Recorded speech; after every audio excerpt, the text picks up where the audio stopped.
আলহামদুলিল্লাহ, আলহামদুলিল্লাহ। আজকে একটু রাজনৈতিক কথাবার্তা বলি। অনেকে বলতেছে যে এই ছাত্র জনতার যে শাহাদাতের বিনিময়ে যে স্বাধীনতা বিনিময়ে এটার লাভ কি?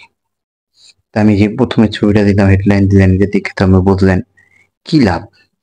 আগে দেখেন আমরা বাংলাদেশের 90% মুসলিম দেশে যেখানে হিন্দুরা তাদের পূজা করতে পারবো, খ্রিস্টানরা তারা গির্জা যাইতে পারবো, কিন্তু মুসলমানের ধর্মীয় পালন করার স্বাধীনতা ছিল না। তাহলে আমরা তখন সংখ্যালঘু ছিলাম। দেখেন এখন আমাদের ধর্মীয় স্বাধীনতা দেওয়া হয়েছে। এটার প্রমাণ কি? দেখেন আর্মির মধ্যে যখন মহিলা আর্মি ছিল তাদেরকে হিজাব পরা নিষিদ্ধ ছিল, এখন হিজাব পরার ব্যবস্থা করে দিছে।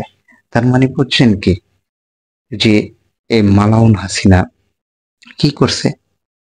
তাই আপনারা এটা দিয়ে বুঝালেন যে এই স্বাধীনতাটা আমাদের টিকিয়ে রাখা কত দরকার। আমাদের নিজের ব্যক্তিত্ব রক্ষার লেগে, আমাদের নিজেকে সংস্কৃতি রক্ষা করার লেগে, আমাদের নিজের মুসলমান পরিচয় দেওয়ার লেগে স্বাধীনতা রক্ষা দরকার। আর ওই আওয়ামী লীগ জাহেলদের থেকে আমাদের দূরে থাকা দরকার। ওরা দেশটা ধ্বংস করে দিতে চায়, ওরা ইসলামটা ধ্বংস করে দিতে চায়। আমার এখানে কেউ রাগ হইলে আমার কিছু করার নেই। এই জিনিসটা দেখেন আমি আর মেজাজনীদের কন্ট্রোল করতে পারি রে। যারা ইসলাম বিরুদ্ধে কথা কয় তা আমি তাদের বিরুদ্ধে কথা বলবো। তাই যদি আমার জান যা যাইবে তার কিছু আর আয় দেয় না। আল্লাহ তাআলা আমাদের বুঝার তৌফিক দান